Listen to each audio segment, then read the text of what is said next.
గజ్జల నాగేష్ గారు, గౌరవనీయులైన మాజీ కార్పొరేటర్లు శ్రీమతి శిరీష బాబురావు గారు, శ్రీ ముదం నరసింహ యాదవ్ గారు, శ్రీ ఆవుల రవీంద్రారెడ్డి గారు, పండాల సతీష్ గౌడ్ గారు, శ్రీ తూము శ్రావణ్ కుమార్ గారు, మాందాడి శ్రీనివాసరావు గారు, జూపల్లి సత్యనారాయణరావు గారు, శ్రీమతి సబీహా గౌసుద్దీన్ గారు, శ్రీమతి మహేశ్వరి శ్రీహరి గారు, శ్రీమతి రోజాదేవి రంగారావు గారు, శ్రీ పగుడాల బాబురావు గారు, శ్రీ గొట్టిముక్కుల వెంగళరావు గారు, మాధవరం రంగారావు గారు, బాలాజీనగర్ డివిజన్ అధ్యక్షులు శ్రీ చామకూరి ప్రభాకర్ గౌడ్ గారు, బోయిన్పల్లి డివిజన్ అధ్యక్షులు ఇర్ఫాన్ గారు, ఫతేనగర్ డివిజన్ అధ్యక్షులు భిక్షపతి గారు, అట్లాగే మూసాపేట్ డివిజన్ అధ్యక్షులు అంబట్ శ్రీనివాస్ గారు, కేపీహెచ్బి కాలనీ అధ్యక్షులు కృష్ణారెడ్డి గారు, అల్లాపూర్ డివిజన్ అధ్యక్షులు ఐలయ్య గారు, కుకట్పల్లి డివిజన్ అధ్యక్షులు భీమని సంతోష్ కుమార్ గారు,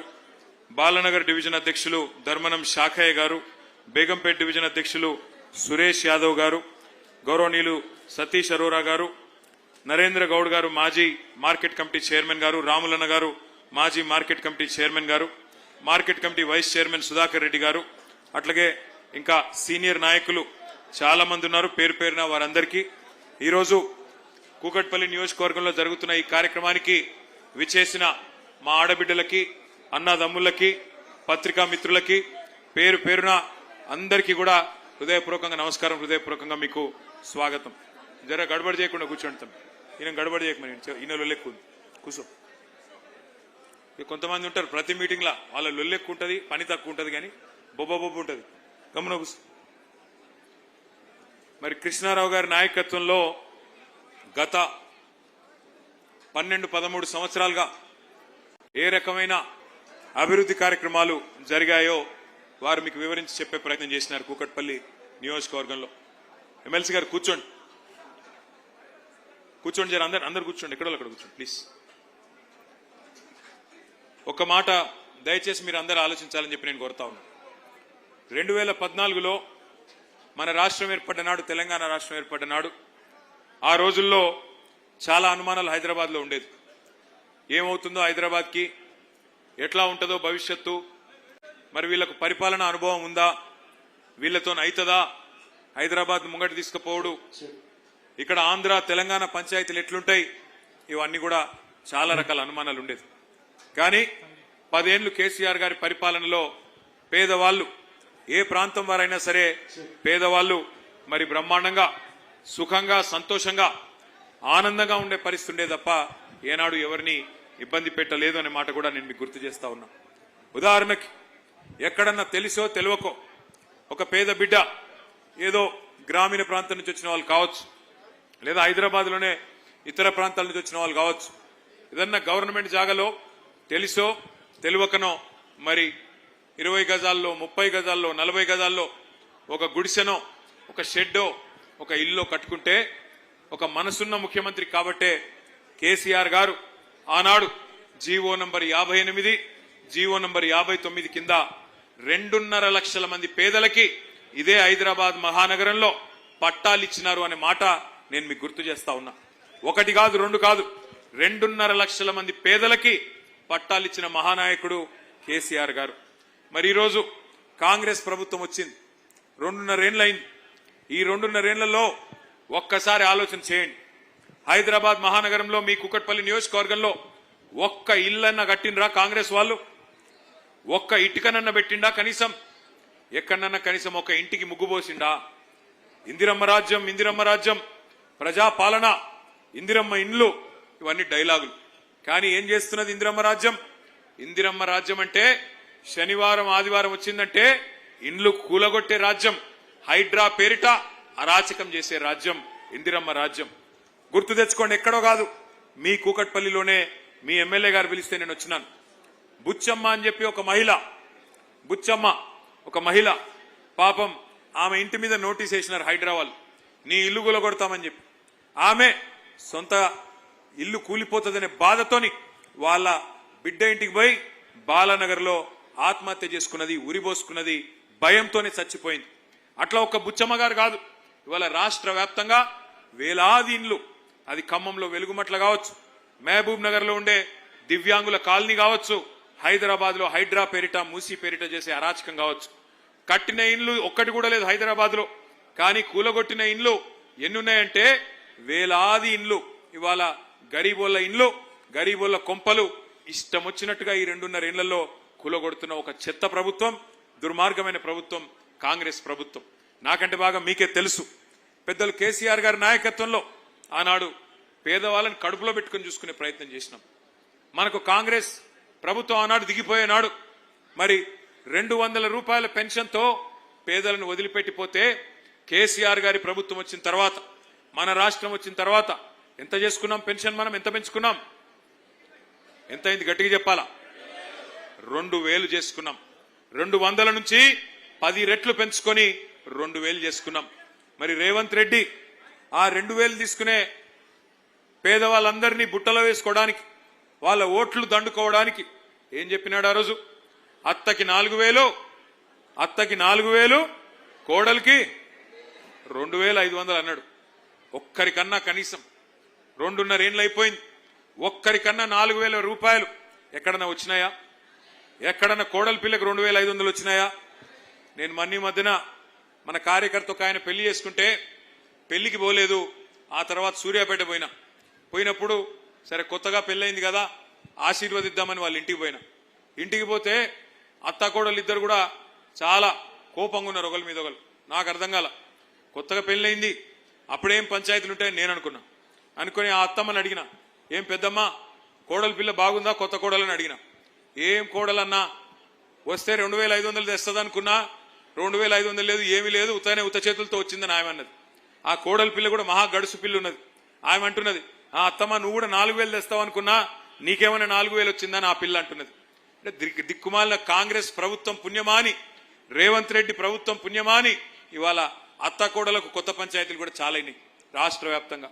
అట్లే అత్త కోడలు ఇద్దరినే కాదు, రాష్ట్రంలోని ప్రతి వర్గాన్ని అబద్ధపు మాటలు చెప్పి, అలవిగాని మాటలు చెప్పి, నోటికొచ్చిన చెత్తవాగుడు వాగి కేసీఆర్ 10,000 ఇస్తే నేను 15,000 ఇస్తా, కేసీఆర్ 2 పంటలకు ఇస్తే నేను 3 పంటలకు ఇస్తా, కేసీఆర్ 24 గంటల కరెంట్ ఇస్తే నేను 48 గంటల కరెంట్ ఇస్తా అని నమ్మబలికి ఓట్లేయించుకొని ఓడ మీద ఉన్నప్పుడు ఓడమల్లన్న, ఓటుకెక్కినాక బోడమల్లన్న అన్నట్టు ఇవాళ మొత్తం రాష్ట్రంలోని ప్రతి వర్గానికి, ప్రతి మనిషికి శటగోపం పెట్టి మోసం చేసింది కాంగ్రెస్ ప్రభుత్వం.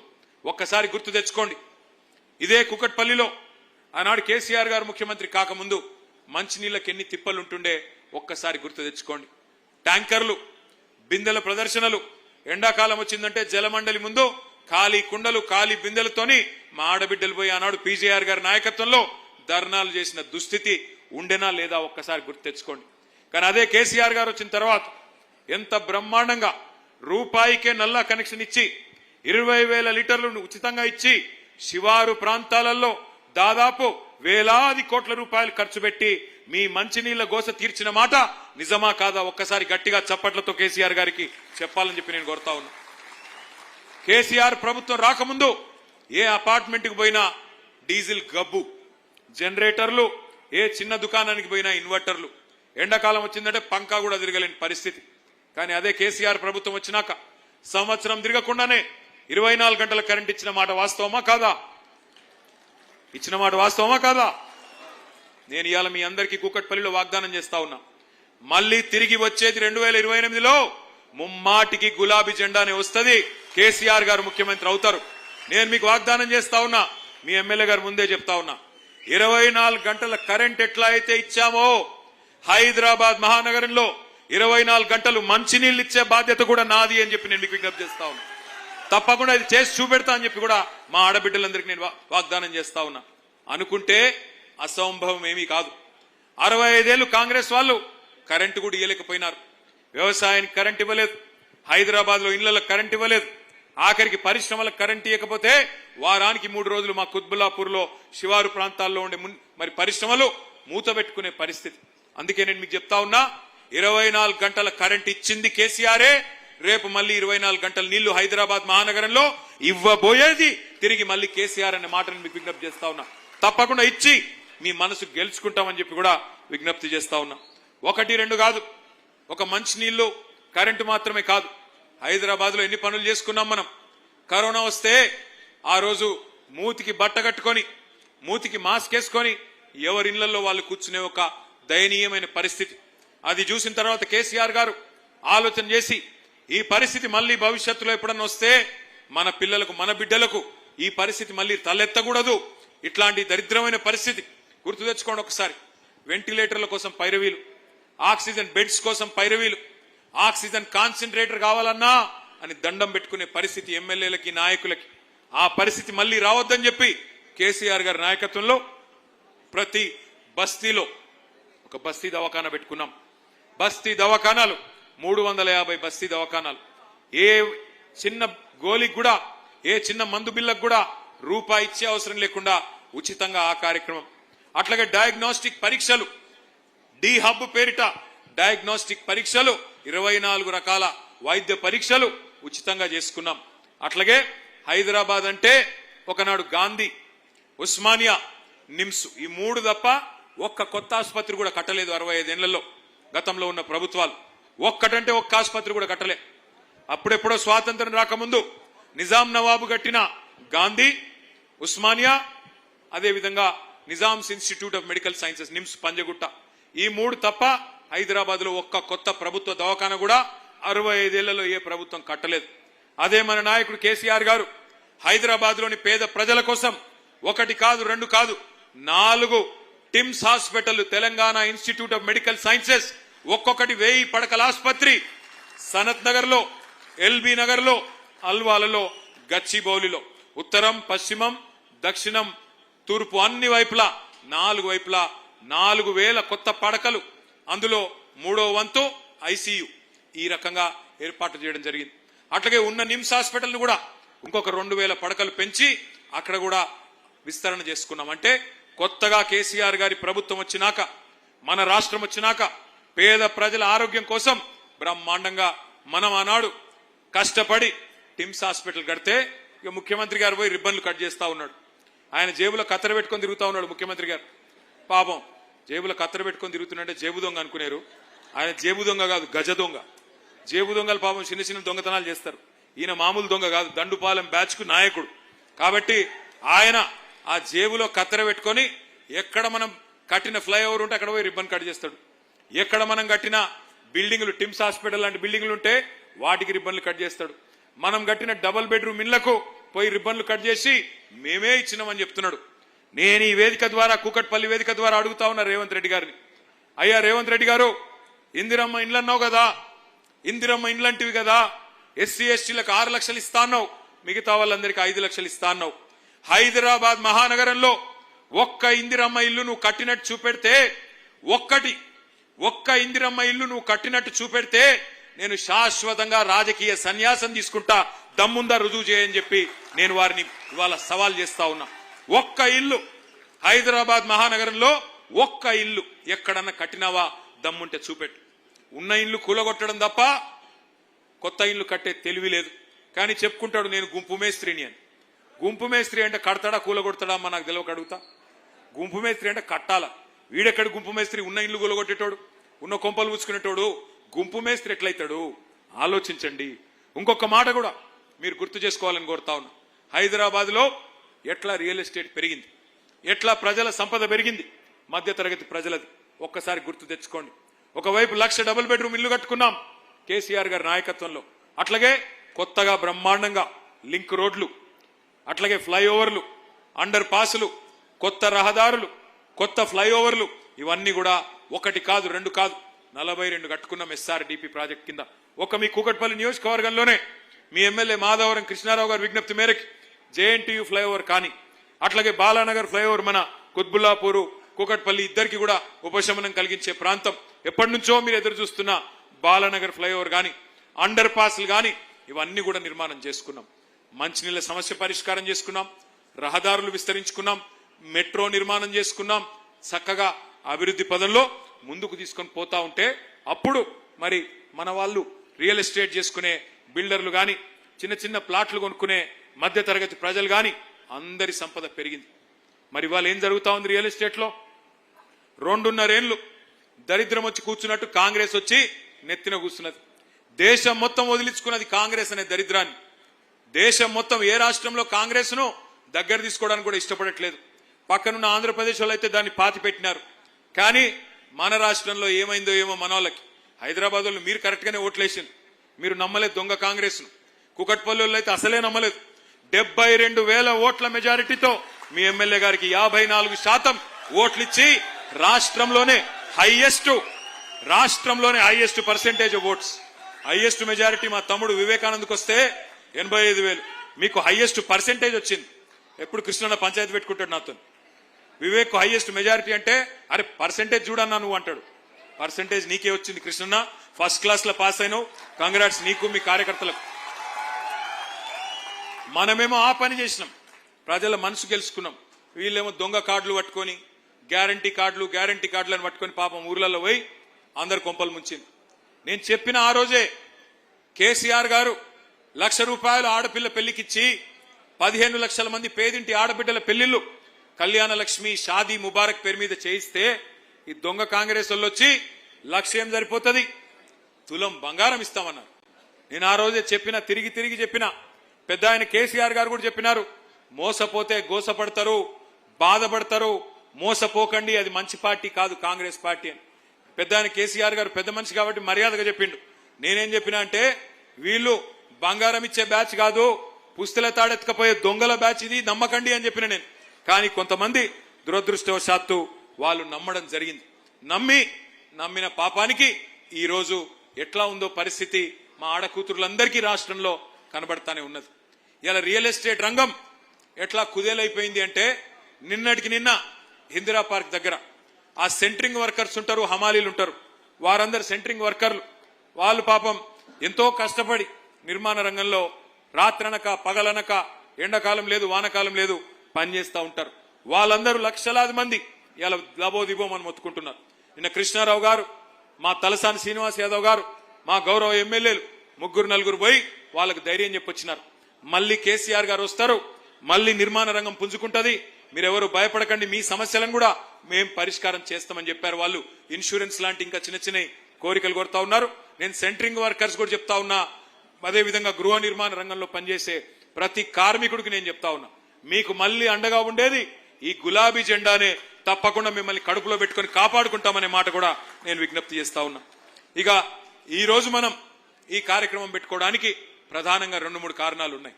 ఒకటి, మీ అందరికీ తెలుసు, మన పార్టీ అధినాయకత్వం కేసీఆర్ గారి నాయకత్వంలో ఒక నిర్ణయం తీసుకున్నది. కొత్తగా సభ్యత్వ నమోదు కార్యక్రమం చేయాలి, కొత్తగా మళ్ళీ కమిటీలు వేసుకోవాలి. ఎందుకంటే మీ కుకట్పల్లిలో గతంలో 9 డివిజన్లు ఉండేది, ఇప్పుడు 15-16 డివిజన్లు అయినాయి. 15-16 మీ ఎన్ని ఇప్పుడు 15 డివిజన్లు అయినాయి. మరి ఆ 15 డివిజన్లకి చాకుల్లాంటి యువ నాయకుల్ని, కొత్త తరాన్ని, కొత్త రక్తాన్ని బ్రహ్మాండంగా మళ్ళీ అధ్యక్షులుగా పెట్టుకొని కొత్త కమిటీలు వేసుకొని ముందుకు పోవాల్సిన అవసరం ఉన్నది. సభ్యత్వ నమోదు కార్యక్రమం జూన్ మాసంలో మనం ప్రారంభించుకోబోతా ఉన్నాం. నేను ఒక్క మాట మాత్రమే ఈ వేదిక ద్వారా ఇక్కడ ఉన్న నాయకులందరికీ చెప్తా ఉన్నా, మా మాజీ కార్పొరేటర్లందరికీ కూడా చెప్తా ఉన్నా, మాజీ కార్పొరేటర్లు నిజానికి కూకట్పల్లిలో చాలా అద్భుతంగా పనిచేసినారు. వారికి ఒకసారి గట్టిగా చప్పట్లు కొట్టాలని చెప్పి కూడా నేను కోరుతా ఉన్నా. పని చేయడంతో పాటుగా మీ ఎమ్మెల్యే గారు చెప్పినట్టు అధికారం పోయినా పార్టీని మారలేదు, పార్టీని వీడలేదు. మేయరు, డిప్యూటీ మేయర్ పోయినా మీ కార్పొరేటర్లు మాత్రం, కూకట్పల్లి కార్పొరేటర్లు గులాబీ జెండాను విడిచిపెట్టలేదు. గట్టిగా చప్పట్లు కొట్టాలి. వాళ్ళకి నిబద్ధత కలిగిన సైనికులుగా పనిచేసినారు. కానీ ఈసారి నేను చెప్తా ఉన్నా, మరి మళ్ళీ మనం గెలవాల్సిన అవసరం ఉంది, ప్రజల మన్ననలు పొందాల్సిన అవసరం ఉంది. అందుకే నేను అంటా ఉన్నా, ఈ 15 డివిజన్లు, కొత్త డివిజన్లు ఏవైతే అవుతున్నాయో 15కి 15లో ఎవరైతే ఎక్కువ ఉరుకుతారో, ఎవరైతే ప్రజల చుట్టూ తిరుగుతారో, నాయకుల చుట్టూ కాదో ప్రజల చుట్టూ తిరుగుతారో వాళ్ళకే టికెట్లు ఇచ్చే బాధ్యత నాది అనే మాట నేను విజ్ఞప్తి చేస్తా ఉన్నా. ఎవరైతే కార్పొరేటర్ గా పోటీ చేయాలనుకుంటున్నారో పరుగులు పెట్టండి, ప్రజల చుట్టూ తిరగండి. సమస్యలు కోకొల్లలుగా ఉన్నాయి, నీళ్లు వస్తలేవు, కరెంట్ చక్కగా లేదు, మళ్ళా వాటర్ ట్యాంకర్ మాఫియా మోపైంది. ఇక దండుపాలెం బ్యాచ్ ముఠా దోపిడీకి అయితే అంతు లేదు. ఒక్కటంటే ఒక్క వాగ్దానం, 420 హామీలు ఇస్తే ఒక్కటంటే ఒక్క వాగ్దానం కూడా నిలుపుకోలేదు. ఒక్క ఇల్లు కట్టలేదు హైదరాబాద్ లో, ఒక్క ఇటుక పెట్టలేదు. కానీ వేలాది ఇల్లు కూలగొట్టి ఇవాళ శనివారం ఆదివారం వచ్చిందంటే హైడ్రా అనే భూతం వచ్చి ఎక్కడ మీద పడి మింగేస్తుందేమో భయం హైదరాబాద్ లోని పట్టణ పేదల గుండెల నిండా ఉన్నది. అందుకే వారికి ధైర్యం చెబుతూ బస్తీ బస్తీ తిరిగి గల్లీ గల్లీ తిరిగి మెంబర్షిప్ చేయడంతో పాటుగా ప్రజా సమస్యల్లో పాలు పంచుకునే వారికే టికెట్లు ఇవ్వడం జరుగుతుంది సర్వేల ఆధారంగా అనే మాట నేను మీకు ఓపెన్ గా చెప్తా ఉన్నా. ఎస్, కార్పొరేటర్లు బాగా పనిచేసిన వాళ్ళకు కూడా కొంతమందికి టికెట్లు వస్తాయి, కొంతమందికి రాకపోవచ్చు. డివిజన్లు పెరిగినాయి, రిజర్వేషన్లు మారుతాయి, అట్లాగే మళ్ళీ గవర్నమెంట్ కూడా వస్తుంది. వచ్చినప్పుడు అందరినీ గౌరవించుకునే, అందరినీ కాపాడుకునే బాధ్యత నా మీద ఉన్నది. నేను ఇక్కడికి వచ్చినప్పుడు ఒక తమ్ముడు చిట్టి పంపించండి, అన్నా గతం నుంచి పనిచేసిన ఉద్యమకారులను కూడా కాపాడుకోండి. మీకు కూడా నేను మాటిస్తా ఉన్నా, 10 ఏళ్లు అభివృద్ధి అనే ఒక లక్ష్యం పెట్టుకుని ఒక తపస్సులాగా పనిచేసినాం. కానీ వచ్చే టర్మ్ లో పార్టీకి అండగా నిలబడ్డ ప్రతి కార్యకర్త, ఉద్యమ బిడ్డ కావచ్చు, కార్యకర్తగా ఉన్న వాళ్ళు కావచ్చు, కడుపులో పెట్టుకొని చూసుకునే బాధ్యత మాది. పదవుల రూపంలోనో పన్నుల రూపంలోనో మిమ్మల్ని కాపాడుకునే బాధ్యత మాది. వాళ్ళ పార్టీకి కష్టకాలం వచ్చినప్పుడు ఇంతమంది అండగా నిలబడి మాకు ధైర్యం చెప్తున్నందుకు మీ అందరికీ మళ్ళొక్కసారి నేను శిరస్సు వంచి నమస్కారం చేసుకుంటా ఉన్నా. జూన్ మాసంలో ఈ మెంబర్షిప్ కార్యక్రమం ప్రారంభం అవుతుంది. దాదాపు 45 రోజుల నుంచి 60 రోజుల పాటు మెంబర్షిప్ కమిటీల నిర్మాణం ఈ కార్యక్రమం జరుగుతుంది. బ్రహ్మాండంగా ఈసారి డిజిటల్ పద్ధతిలో చేయబోతా ఉన్నాం. దానికి సంబంధించిన శిక్షణ కార్యక్రమం కూడా మీకు ప్రత్యేకంగా ఏర్పాటు చేస్తాం. బూత్ కి 2 చొప్పున ప్రతి బూత్ లో 2 యువకులకు లేదా యువతులకి ట్రైనింగ్ ఇస్తాం. దానికి ప్రత్యేకమైన శిక్షణ కార్యక్రమం ఉంటుంది. కానీ ఇవాళ నేను ఇక్కడికి వచ్చింది ప్రత్యేకంగా మీ అందరికీ ఒక ముఖ్యమైన విషయం మీకు చెప్పడానికి. కేంద్ర ప్రభుత్వం ఈ మధ్యకాలంలో ఒక కార్యక్రమం తీసుకొని వచ్చింది, స్పెషల్ ఇంటెన్సివ్ రివిజన్. అంటే మన ఓట్లకు సంబంధించిన కార్యక్రమం. ఆ ప్రజెంటేషన్ పెట్టాల్సిందిగా ఆ తమ్ముళ్ళు ఎక్కడున్నారో వాళ్ళు కంప్యూటర్ చూసేవాళ్ళు ఆ ప్రజెంటేషన్ పెట్టాల్సిందిగా నేను కోరుతా ఉన్నాను. మీకు ఆ ప్రజెంటేషన్ ఇవ్వడానికి, అట్లాగే మీ అందరికీ ఈ హ్యాండ్ బుక్ కూడా వచ్చిందా? రాలేదా? ఇవ్వలేదా అన్న? ఇంకా ఒక 2000 పుస్తకాలు ఎక్కడున్నాయి? తర్వాత మీ అందరికీ డిస్ట్రిబ్యూట్ చేయడం జరుగుతుంది, మీ అందరికి ఇవ్వడం జరుగుతుంది. ఈ బూత్ లెవెల్ ఏజెంట్ల కోసం మీరు ఏం చేయాల్సి ఉంటుంది ఎస్ఐఆర్ కార్యక్రమంలో అని చెప్పి మీకోసం ఒక ప్రజెంటేషన్, ఆ ప్రజెంటేషన్ తర్వాత మీకు ఇది ప్రత్యేకంగా ఒక హ్యాండ్ బుక్ కూడా మీకోసం తయారు చేయడం జరిగింది, మీకు ఇవ్వడం కూడా జరుగుతుంది. దయచేసి మీరందరూ ఒకసారి మధ్యలో నిల్చున్న వాళ్ళు కూర్చోవాలమ్మా ప్లీజ్. మీరు అడ్డం ఉన్నారు, వాళ్ళు ఎన్నికోళ్ళ కనబడతలేదు, కూర్చోండి. ఒక్కసారి దయచేసి అందరూ కూడా స్క్రీన్ మీద కాన్సన్ట్రేట్ చేయాలని చెప్పి హృదయపూర్వకంగా మీ అందరినీ కోరుతా ఉన్నాం. ఈ ఎస్ఐఆర్ అంటే ఏంటి? Next slide. అసలు ఎస్ఐఆర్ అంటే ఏంటిది? ఎస్ఐఆర్ అంటే స్పెషల్ ఇంటెన్సివ్ రివిజన్. ఈ స్పెషల్ ఇంటెన్సివ్ రివిజన్ ద్వారా ఏం జరుగుతుంది అంటే, మరి ప్రతి ఇంటికి ఎన్నికల సంఘం యొక్క అధికారులు, రాష్ట్ర ప్రభుత్వ అధికారులు వచ్చి ప్రతి ఇంట్లో ఎవరుంటున్నారు, ఎంతమంది ఓటర్లు ఉన్నారు అని చెప్పి లెక్కలు తీసే కార్యక్రమం ఈ ఎస్ఐఆర్ అనే కార్యక్రమం. అంటే ఒక రకమైన వడపోత కార్యక్రమం ఎస్ఐఆర్ కార్యక్రమం. ఎవరు చేస్తారు దీన్ని? ఎవరు చేస్తారు అంటే బూత్ లెవెల్ ఆఫీసర్స్ అని ఉంటారు, బిఎల్ఓస్, అంగన్వాడీ టీచర్లు, మెప్మా రిసోర్స్ పర్సన్లు, వాళ్ళే మీకు తెలిసిన వాళ్ళే ఉంటారు, కొత్త వాళ్ళేమి ఆకాశంలోకి వెళ్ళి రారు. అంటే ఏంది అసలు ఈ ప్రక్రియ ఏంటిది, ఎన్నిసార్లు జరిగింది?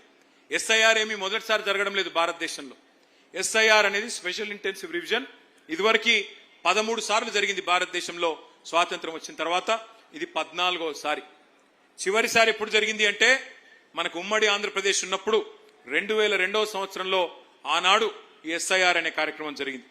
మరి ఎస్ఐఆర్ లో ఏం చేస్తారు అంటే చివరిసారి ఎప్పుడైతే ఎస్ఐఆర్ జరిగిందో 2002లో ఆ 2002 ఓటర్ లిస్టు తీసుకుంటారు. అట్లాగే కొత్త ఓటర్ లిస్ట్ అంటే మొన్న 2025 ఏదైతే ఎన్నిక లేటెస్ట్ ఓటర్ లిస్ట్ ఉంటుందో ఆ 2 తీసుకొని పక్కన పెట్టుకొని అధికారులు పోల్చి చూసుకుంటారు. ఉదాహరణకి 2002లో మీ ఇంట్లో ఒక అమ్మాయో అబ్బాయో ఆ రోజుకి పుట్టి లేదు, ఆ రోజు ఇంకా అప్పటికి పుట్టనే లేదు, ఎందుకంటే అప్పుడు పుడితే ఇప్పుడు 24 ఏళ్ళకి వచ్చింటారు వాళ్ళు. ఆ రోజు పేరు ఉండకపోవచ్చు, మరి ఈ రోజు పేరు ఉంటది. కాబట్టి 2 పోల్చుకొని చూసుకొని ఫ్యామిలీ మ్యాపింగ్ ద్వారా మరి కొత్తగా వారిని కూడా యాడ్ చేస్తారు. అట్లాగే మీ ఇంట్లో పెళ్ళయింది, పెళ్ళైతే కొత్త కోడలు వచ్చింది, ఆ కొత్త కోడలి పేరు ఆనాడు 2002లో వేరే చోట ఉండి వాళ్ళ తల్లిగారు ఇంట్లో ఉంటది, ఇప్పుడు మీ ఇంట్లోకి వచ్చి ఉంటది, కాబట్టి ఆ పేరు కూడా యాడ్ చేస్తారు. ఇది అల్టిమేట్ గా ఏం ప్రక్రియ అంటే మీకు సింపుల్ గా చెప్పాలంటే ఇందులో 4 రకాల కార్యక్రమాలు చేస్తారు. ఏమైనా చనిపోయి ఉంటే ఎవరైనా పెద్ద మనుషులు వాళ్ళ ఓట్లు తీసేస్తారు, నెంబర్ 1. ఎవరైనా చనిపోతే వాళ్ళ ఓట్లు తొలగించడం జరుగుతుంది. రెండవది, కొత్త ఓట్లు ఏమైనా రాయించాల్సి ఉంటే 18 ఏళ్ళు నిండింటే వాళ్ళ ఓట్లు రాస్తారు. మూడవది ఎవరన్నా కూకట్పల్లి నుంచి వేరే కాడికి మైగ్రేట్ అయిపోయినారనుకో, చదువు కోసమో ఇంకో దానికోసమో కూకట్పల్లి నుంచి ఎల్బీ నగర్ పోయినారనుకో, వాళ్ళ ఓటు ఇక్కడి నుంచి అక్కడికి ట్రాన్స్ఫర్ అవుతుంది. అట్లాగే ఎవరైనా ఎల్బీ నగర్కి వెళ్ళి కూకట్పల్లికి వచ్చినారనుకో, వాళ్ళ ఓటు ఇక్కడ రిజిస్టర్ అవుతుంది. అంటే 4 రకాలు. ఒకటి, చనిపోయిన వాళ్ళ ఓటు తీసేయడం. రెండవది, మీకు కొత్తగా 18 ఏళ్ళు నిండితే వాళ్ళ ఓటు రాయించడం. మూడవది, ఇక్కడ నుంచి ఎవరైనా ఓటు ఇంకొకడికి పోతే ఇక్కడ తొలగించి అక్కడ రాయించుకోవడం. నాలుగవది, ఎవరైనా కొత్తగా ఓటు ఇక్కడికి వస్తే వారి ఓటు ఇక్కడ రాయించి ఒరిజినల్ గా ఎక్కడైతే ఉన్నారో దాన్ని తొలగించడం. అయితే ఇందులో ఒక చాలా ఇంపార్టెంట్ పాయింట్ మీకు ఇక్కడ ఎక్స్ప్లెయిన్ చేయాలి. ప్రతి ఒక్కరు కూడా ఒక ఎన్యూమరేషన్ ఫారం నింపాల్సి ఉంటుంది. మీ గతంలో ఓటు ఉండొచ్చు. ఇప్పుడు కృష్ణారావు గారు ఉన్నారు. కృష్ణారావు గారు వాళ్ళ ఇంట్లో వాళ్ళ శ్రీమతి, వాళ్ళ కొడుకు, వాళ్ళందరికీ ఒక ఫామ్ వాళ్ళే నింపుతారు. బిఎల్ఓస్ వచ్చి మనకు చూపెడతారు. అన్న ఇది మీరేనా, మీ అబ్బాయేనా అని అడుగుతారు. అవును అని చెప్పాలా, టిక్ చేస్తారు, ఒక ఫోటో తీసుకుంటారు, వెళ్ళిపోతారు. దీని ఎన్యూమరేషన్ ఫామ్ అని అంటారు. ఇక్కడ నెక్స్ట్ స్లైడ్. మొత్తం తెలంగాణలో ఇది చాలా ఇంపార్టెంట్ స్లైడ్, దయచేసి మీరు చూడాలి. ఈ రోజు ఈ నిమిషానికి 3.39 కోట్ల ఓట్లు ఉన్నాయి తెలంగాణలో అని ఎలక్షన్ కమిషన్ వెబ్సైట్ చెప్తా ఉన్నది. మొత్తం పోలింగ్ బూతులు ఎన్ని ఉన్నాయంటే 35,985 మొత్తం రాష్ట్రంలో. ఓట్లు 3.39 కోట్లు. అట్లాగే పోలింగ్ బూతులు దగ్గర 36,000 పోలింగ్ బూతులు ఉన్నాయి. ఇందులో ఇప్పుడు జరుగుతున్నది ఏంటి అంటే ఆఫీసులలో ఎవరైతే బిఎల్ఓస్ ఉన్నారో వాళ్ళ ట్రైనింగ్ కార్యక్రమం నడుస్తున్నది. వాళ్ళు ఫ్యామిలీ మ్యాపింగ్ చేస్తా ఉన్నారు. మీ ఇంట్లో 2002 లిస్టు 2025 లిస్టు పట్టుకొని ఫ్యామిలీ మ్యాపింగ్ కార్యక్రమం ఇప్పుడు వాళ్ళ ఆఫీసులలో జరుగుతూ ఉంది. కానీ ఫీల్డ్ వెరిఫికేషన్ అంటే మీ ఇంటింటికి వచ్చే కార్యక్రమం ఎప్పుడు చాలు అవుతుందంటే జూన్ 25 నుంచి చాలు అవుతుంది. జూన్ 25 నుంచి జూలై 24 దాకా ఇంటింటికి వచ్చే కార్యక్రమం అధికారులు ఆ కార్యక్రమం జరుగుతుంది.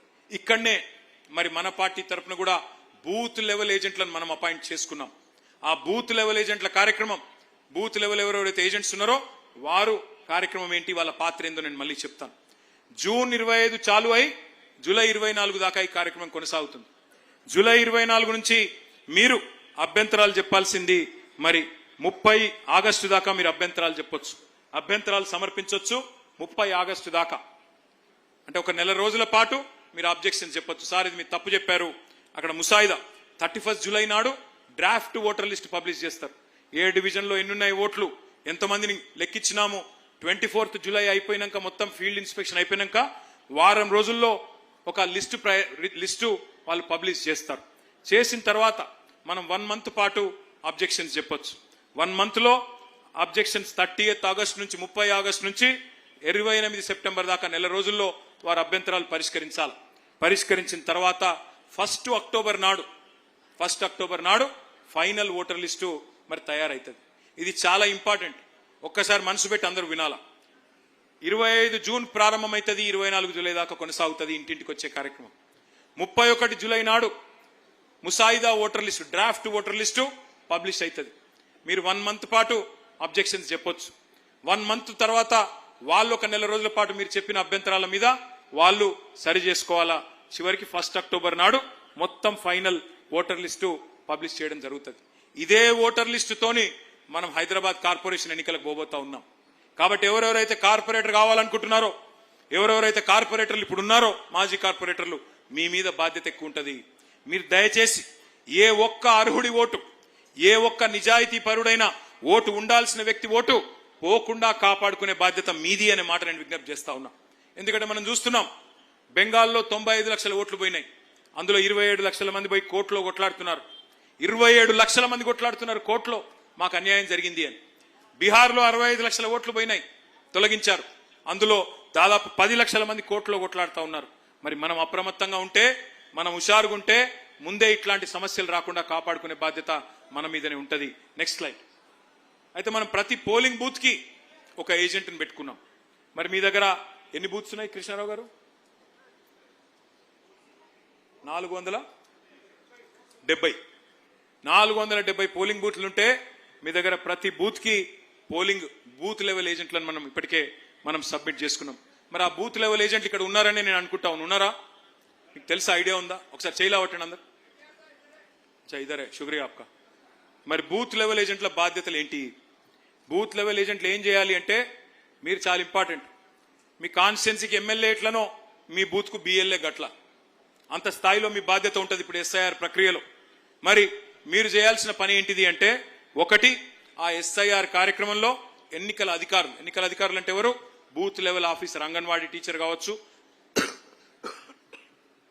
అక్కడ ఉండే ప్రభుత్వ టీచర్ కావచ్చు, వారితో కలిసి పనిచేయడం.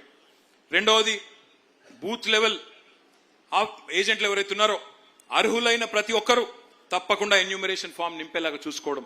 మూడవది 18 ఏళ్లు నిండిన వాళ్ళు ఎవరైనా సరే మరి వాళ్ళందరినీ ఓటర్ జాబితాలో చేర్పించడం. నాలుగవది ఓటర్ జాబితాలో ఉన్న డూప్లికేట్ ఓట్లు, చనిపోయిన వాళ్ళ ఓట్లు తొలగించేలాగా చూసుకోవడం. Next slide. ఎస్ఐఆర్ ప్రక్రియలో 4 స్థాయిల్లో అధికారులు కూడా పనిచేస్తారు. బూత్ లెవెల్లో బిఎల్ఓ ఉంటారు, అదేవిధంగా కాన్స్టిట్యున్సీ లెవెల్లో మీకు ఈఆర్ఓ ఉంటారు, ఎలక్ట్రల్ రిజిస్ట్రేషన్ ఆఫీసర్, జనరల్గా ఆర్డీఓ గారు ఉంటారు. ఆ ఆర్డీఓ గారి కింద తహసీల్దార్ ఉంటారు, ఏఈఆర్ఓ అంటారు, అసిస్టెంట్ ఎలక్ట్రల్ రిజిస్ట్రేషన్ ఆఫీసర్. ఇక పైన అందరికంటే పైన జిల్లా స్థాయిలో జిల్లా కలెక్టర్ గారు డిస్ట్రిక్ట్ ఎలక్షన్ ఆఫీసర్ గా ఉంటారు. ఇది ఎందుకు చెప్తా ఉన్నా ఇదంతా అంటే, మీరు బిఎల్ఏ గారు బిఎల్ఓతో కలిసి పనిచేస్తారు. ఆ తర్వాత ఒకవేళ అక్కడ పరిష్కారం కాకపోతే మెల్లిగా నెక్స్ట్ లెవెల్కి పోవాలా ఏఈఆర్ఓ దగ్గరికి. ఏఈఆర్ఓ దగ్గర పరిష్కారం కాకపోతే ఈఆర్ఓ, ఈఆర్ఓ దగ్గర పరిష్కారం కాకపోతే డిఈఓ. ఇదంతా మీ ఎమ్మెల్యే గారు చూసుకుంటారు. కేవలం మీకు ఇన్ఫర్మేషన్ కోసమే ఇది నేను చెప్తా ఉన్నా. Next slide. మీకు బిఎల్ఏలకు నేను చేసే విజ్ఞప్తి ఒకటే, బెంగాల్లోనో బీహార్లోనో కొన్ని ఓట్ల తేడాతోనే ఫలితం తారుమారైంది. మళ్ళీ మనకు నష్టం జరగకూడదు, మన తెలంగాణలో అది పునరావృతం కాకూడదంటే మీ లక్ష్యం ఒకటే కావాలా, ఒక్క అర్హుడి ఓటు కూడా పోవడానికి వీల్లేదు. ఈ గులాబీ కండువా కప్పుకున్న వాళ్ళు మీకు రక్షణ కవచంలాగా ఉంటారు అనే సందేశం కింద ఉండే కార్యకర్తలకు ఇవ్వాలి. కొంత అనుమాన పడుతున్నారు మన మైనారిటీ సోదరులు, ఈ బీజేపీ వాళ్ళు మా ఓట్లు ఏమైనా తీసేస్తారేమో అని చెప్పి. ధైర్యంగా ఉండాలా, వాళ్ళకు మనం ధైర్యం చెప్పాలా, మనం ఏం పని చేయాలనేది కూడా ఒక్కసారి నేను మీకు చెప్పే ప్రయత్నం చేసిన. బిఎల్ఓకి 5 బాధ్యతలు. ఆ 5 బాధ్యతలు ఏంటి? మీరు బిఎల్ఓతో పాటు మీరు కూడా ఫీల్డ్కి పోవాలా. ఆ బిఎల్ఓ గారు ఏం ఎంటర్ చేస్తున్నారో ఆ యాప్ను కూడా గమనించండి. తప్పకుండా అక్కడ ఏమైనా తప్పు జరిగితే వెంటనే మీరు ఛాలెంజ్ చేయండి, తేడాలు ఏమైనా ఉంటే వెంటనే ఛాలెంజ్ చేయండి. ప్రతి తొలగింపును మీరు ట్రాక్ చేయండి. ఒక్క ఓటు తీస్తున్నారంటే అది నిజమా కాదా, ఇది మీకు అంతా కూడా హ్యాండ్ బుక్ లో మీకు రాసి ఉంది, కానీ మీకు చెప్పడానికే ఇది నేను ఎక్స్ప్లెయిన్ చేసే ప్రయత్నం చేస్తా ఉన్నా. నెక్స్ట్, ఇగో ఇది ఒక్కసారి చూడండి మీరు. ఎన్యూమరేషన్ ఫారం ఇది మీకు అన్ని కూడా మీ బుక్ లో ఉంటది, కానీ ఏమేం నింపాలి అందులో మీ ఆధార్ నెంబరు, మీ తండ్రి పేరు, తల్లి పేరు, భార్య పేరు, భర్త పేరు, మీ పుట్టిన తేదీ, మీ ఫోన్ నంబరు, మీ తండ్రి ఓటర్ ఐడి, మీ తల్లి ఓటర్ ఐడి, మీ భార్య లేదా భర్త ఓటర్ ఐడి, ఒక కొత్త ఫోటో, ఇవన్నీ కూడా మీ దగ్గర ఆల్రెడీ ఉంటాయి. వాటిని అందులో ఎంటర్ చేసినట్టయితే ఈ కార్యక్రమం దిగ్విజయంగా పూర్తవుతుంది. నెక్స్ట్, ఎలక్షన్ కమిషన్ ఒక 13 రకాల పత్రాలు అడుగుతున్నది. ఏది ఇచ్చినా సరే, మీరు మీ దగ్గర పాస్పోర్ట్ ఉంటే పాస్పోర్టు, బర్త్ సర్టిఫికేట్ ఉంటే బర్త్ సర్టిఫికేట్, రేషన్ కార్డు ఉంటే రేషన్ కార్డు, లేదా మీరు కట్టిన ఎలక్ట్రిసిటీ బిల్లు, ఇవన్నీ కూడా 13 రకాలు. ఏది ఇచ్చినా సరే వాళ్ళు తీసుకోవాలి, తీసుకొని యాక్సెప్ట్ చేయాలి, మిమ్మల్ని ఓటర్గా నమోదు చేయాలి, లేకపోతే వెంటనే మనం ఛాలెంజ్ చేసే అవకాశం ఉంటుంది. Next slide. ఇవన్నీ కూడా మీ బుక్ లో ఉంటాయి, మీకు ఇచ్చే బుక్ లో, మీరు ఎవరు కూడా ఆందోళన పడాల్సిన అవసరం లేదు. ఇది చాలా ఇంపార్టెంట్, ఈ స్లైడ్ చాలా చాలా ఇంపార్టెంట్. నేను మొన్న జూబ్లీ హిల్స్ ఎలక్షన్ లో ఒకటి గమనించిన, మీరందరూ కూడా అక్కడికి వచ్చి ఎర్రగడ్డ డివిజన్ లో బ్రహ్మాండంగా పనిచేసినారు. ఆ ఎర్రగడ్డ డివిజన్ లో మీరందరూ చూసింటారు, ఓట్లు చూస్తేనేమో 60-70 వేల ఓట్లు ఉంటాయి ఆ ఎర్రగడ్డ డివిజన్ లో, కానీ నిజంగా ఎన్ని ఉన్నాయని చూస్తే 40 వేలకు మించి లేవు. మరి ఎక్కడ పోయినారు మిగతా వాళ్ళందరూ అని చూస్తే ఇక్కడికి వెళ్ళి షిఫ్ట్ అయిపోయి ఉంటారు. కొంతమంది చనిపోయిన వాళ్ళు ఉన్నారు, కొన్ని దొంగ ఓట్లు కూడా ఉన్నాయి, డూప్లికేట్ ఓట్లు ఉన్నాయి. డూప్లికేట్ ఓట్లు అంటే ఏంటి? మన కాంగ్రెస్ గెలిచిందే డూప్లికేట్ ఓట్లతో జూబ్లీ హిల్స్ లో. మనమేమో అప్రమత్తంగా లేము, వాళ్ళు అప్రమత్తంగా ఉన్నారు, ముందే రాయించుకున్నారు, అధికారం ఉన్నారు కాబట్టి వాళ్ళు చేయాల్సిన జాగ్రత్తలు తీసుకున్నారు, దాంతోనే గెలిచిపోయినారు. 4 రకాల డూప్లికేట్ ఓట్లు ఉండే అవకాశం ఉంది. ఒకసారి జాగ్రత్తగా మనసు పెట్టినండి. నెంబర్ 1, మీ కాన్స్టిట్యున్సీలోనే రెండో ఓటు ఉండే అవకాశం ఉంది. ఒక ఓటు కేపీహెచ్బిలో ఉండొచ్చు, ఇంకో ఓటు బేగంపేటలో ఉండొచ్చు. ఒకటే ఓటర్కి మీకు చూపెడతా, ఎగ్జాంపుల్ కూడా చూపెడతా. ఒకటే ఓటు కాన్స్టిట్యున్సీ పరిధిలో 2 చోట్ల 3 చోట్ల ఉండొచ్చు. లేదా రెండవది మీ పార్లమెంట్ కాన్స్టిట్యున్సీ లోపల ఉండొచ్చు. ఒక ఓటు కుకట్పల్లి ఉండొచ్చు, ఇంకో ఓటు కుత్బుల్లాపూర్లో ఉండొచ్చు. మూడవది ఒక ఓటు కుకట్పల్లిలో ఉండొచ్చు, ఇంకో ఓటు మా సిరిసిల్లలో గ్రామీణ ప్రాంతంలో ఉండొచ్చు. ఇక నాలుగోది ఒక ఓటు ఇక్కడ ఉండొచ్చు, రెండో ఓటు ఆంధ్రప్రదేశ్లో ఉండొచ్చు. ఇట్లా 4 రకాల డూప్లికేట్ ఓట్లుండే అవకాశం ఉన్నది. ఇది చాలా చాలా ఇంపార్టెంట్. ఎందుకంటే ఇప్పుడు ఈ ఎస్ఐఆర్ యొక్క ఉద్దేశం ఏంది? డూప్లికేట్ ఓట్లు లేకుండా ఒక మనిషికి ఒకటే ఓటు ఉండే విధంగా చూసుకోవడమే ఈ కార్యక్రమం యొక్క ఉద్దేశం. కానీ అందులో భాగంగా మరి ఎవరికి అన్యాయం కూడా జరగకుండా చూసుకోవాల్సిన బాధ్యత మన మీదనే ఉంది. ఈ లిస్టు మొత్తం నేను మీ కృష్ణారావు గారికి ఇస్తా. డూప్లికేట్ ఓట్ల లిస్టు కృష్ణారావు గారికి ముందే నేను ఇస్తాను. మన దగ్గర ఆల్రెడీ ఒక సాఫ్ట్వేర్ ఉంది. గతంలో ఓటర్ లిస్టులో ఎన్ని డూప్లికేట్ ఓట్లు ఉన్నాయి దానికి సంబంధించిన లిస్టు కూడా మన దగ్గర ఉంది. ఒక ఎగ్జాంపుల్ మీకు చూపెడతాయి. Next slide. ఇది ఒక్కసారి జాగ్రత్తగా చూడండి మీరు. జూబ్లీహిల్స్ మొన్న జరిగిన ఎన్నిక ఇది. ఒక అమ్మాయి పేరు, నిజమైన నంబర్, ఇది నిజమైన పేరు. ఒక అమ్మాయి పేరు ఏ లావణ్య, భర్త పేరు ఏ శ్రీనివాస్. కానీ ఆమెకు దాదాపు 5 ఓట్లున్నాయి. 2 జూబ్లీహిల్స్లున్నాయి, ఒకటి ముషీరాబాద్, ఒకటి అంబర్పేట, ఒకటి ఖైరతాబాద్. ఒకటే పార్లమెంట్ పరిధిలో, సికింద్రాబాద్ పార్లమెంట్ పరిధిలో ఈ అమ్మాయికి 5 ఓట్లున్నాయి. అయితే ఇక్కడ ఒక చిన్న విషయం, అమ్మాయి ఖచ్చితంగా దొంగ ఓట్లని నేను అంటలేను. నిజంగా కూడా ఒక ఏ లావణ్య, ఏ శ్రీనివాస్, ఇంకో అమ్మాయి కూడా ఉండొచ్చు, నేను కాదంటలేను. కానీ ఆ వెరిఫికేషన్ చేయాల్సిన బాధ్యత మన మీదనే ఉంటుంది. ఎక్కడ నిజానికి అమ్మాయికి ఓటు ఉంది, ఈ లిస్టు మొత్తం మీకే ఇస్తా. మీకే అంటే మీ ఎమ్మెల్యే గారికి ఇస్తా. మీ ఎమ్మెల్యే గారు బూత్ల వారీగా మీకు ఇస్తారు. అప్పుడు ఏం చేయాలి మీరు?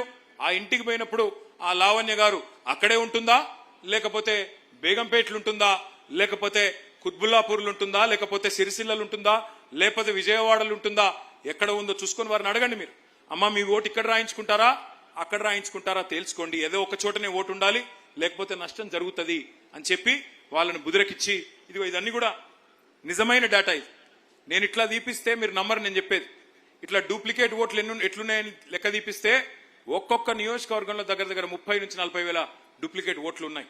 వీటిని తీసేస్తేనే రేపటి రోజున కాంగ్రెస్ బీజేపీల డ్రామాలు సాగవు. మనం ఇంకా పెద్ద మెజారిటీతో గెలిచే అవకాశం ఉంటుంది. కాబట్టి మీరు తప్పకుండా దయచేసి అందరూ సిన్సియర్ గా ఈ లిస్టు చూడాలని చెప్పి నేను విజ్ఞప్తి చేస్తా ఉన్నా. ఇక నెక్స్ట్ స్లైడ్. మీకు ఇప్పుడే నేను చెప్పినాను, మరి పార్టీ పరంగా మీ అందరికీ ఒక బిఎల్ఏ హ్యాండ్ బుక్ మీకు అందజేయడం జరుగుతుంది. ఇప్పుడు నేను చెప్పిన అన్ని వివరాలు కూడా ఇందులో మీకు ఇవ్వడం జరుగుతుంది. మరి అట్లాగే మీకేమైనా అనుమానం ఉంటే మీరు వెంటనే మీ ఎమ్మెల్యే గారికి చెప్పొచ్చు. అన్న ఇక్కడికి ఈ సమస్య ఉంది అంటే ఆయన వెంటనే మన పార్టీ ఆఫీస్ని అలర్ట్ చేస్తారు. దానికి సంబంధించిన నెక్స్ట్ స్లైడ్, దానికి సంబంధించిన కార్యక్రమం కూడా మీకు వెంటనే సమాచారం కూడా ఇవ్వడం జరుగుతుంది. హ్యాండ్ బుక్ మీకు ఇస్తాము. Next slide. ఆ తర్వాత బిఎల్ఏలకు ఇంకొక వర్క్ బుక్ కూడా ఇస్తాం. వర్క్ బుక్ అంటే ఏంటి? మీకున్న 1000 ఓట్లలో ఆ డూప్లికేట్ ఓట్లన్నీ రిజిస్టర్ అయింది మొత్తం కూడా మీకు ఆ వర్క్ బుక్ కూడా మీకు పార్టీ ఇస్తుంది. అందులో మీరు టిక్కులు పెట్టుకుంటూ పోతా ఉండాలి. ఎవరిని కలిసాము, ఎవరిని లేదు, ఎవరి ఓటు మిగిలింది, ఎవరు తీసేసినాము. బాధ్యత ఎక్కువ డివిజన్ నాయకుల మీదే ఉంటుంది. డివిజన్ నాయకులు, కార్పొరేటర్లు మీకేమైనా అనుమానాలు ఉంటే మళ్ళీ మీకోసం ప్రత్యేకంగా శిక్షణ కార్యక్రమం పెట్టమంటే కూడా పెడతాం. చివరి స్లైడ్. ఒక్కటే గుర్తుపెట్టుకోండి, నిజాయితీగా కొట్లాడే పార్టీలకి గుర్తుపెట్టుకోండి, ఇదే మన స్లోగన్ కావాలి. మీరు ఎన్ని పోలింగ్ బూత్లలో, ఎందుకంటే గెలుపు స్టార్ట్ అయ్యేది పోలింగ్ బూత్ నుంచే. మీరు మళ్ళీ ఎమ్మెల్యే గారు 72,000తో కాదు, ఈసారి 1,00,000 ఓట్లతో గెలవాలంటే బూత్ లెవెల్లో కరెక్ట్ గా వర్క్ జరిగితేనే, మీ బూత్ లో మంచి మెజారిటీ వస్తేనే, రేపు నిఖార్సైన ఓటు మిగిలితేనే మీరు మంచి మెజారిటీతో గెలిచే అవకాశం ఉంటుంది. కాబట్టి ఎస్ఐఆర్ ప్రక్రియ ఒకవైపు, అట్లాగే మెంబర్షిప్ కార్యక్రమం ఒకవైపు, రెండింటిని కూడా సీరియస్ గా తీసుకుందాం. చివరిగా నేను చెప్పేది ఒకటే ఒక మాట, ఏ పార్టీకైనా ఏ నాయకుడికైనా గుండెకాయ లాంటిది ఆ పార్టీ యొక్క కార్యకర్తలు, ఆ పార్టీ యొక్క నాయకులు. మిమ్మల్ని ఈ కష్టకాలంలో ఇలా మీరు పార్టీని కాపాడుకుంటా ఉన్నారు. చాలా మంది పెద్ద పెద్ద నాయకులు పార్టీని వదిలిపెట్టి పోయారు. కానీ తెలంగాణలో ఒక సామెత ఉంది, కుండ పగిలితే పగిలింది కానీ కుక్క బుద్ధి తెలిసింది అని. ఎవరు మనవాళ్ళో ఎవరు పగవాళ్ళో ఇవాళ పార్టీకి అర్థమైంది. తప్పకుండా అందుకే ఇప్పుడు మిగిలి ఉండి నిఖార్సుగా కొట్లాడుతున్న సోదరులు సోదరిమణులు ఎవరైతున్నారో మళ్ళీ చెప్తా ఉన్నా, మీకు మిమ్మల్ని కంటికి రెప్పలాగా కాపాడుకునే బాధ్యత నాది, మాధవరం కృష్ణారావు గారిది అనే మాట మళ్ళొక్కసారి మీకు విజ్ఞప్తి చేస్తూ, పేరున ఈరోజు కూకట్పల్లి నియోజకవర్గ విస్తృత స్థాయి కార్యకర్తల సమావేశం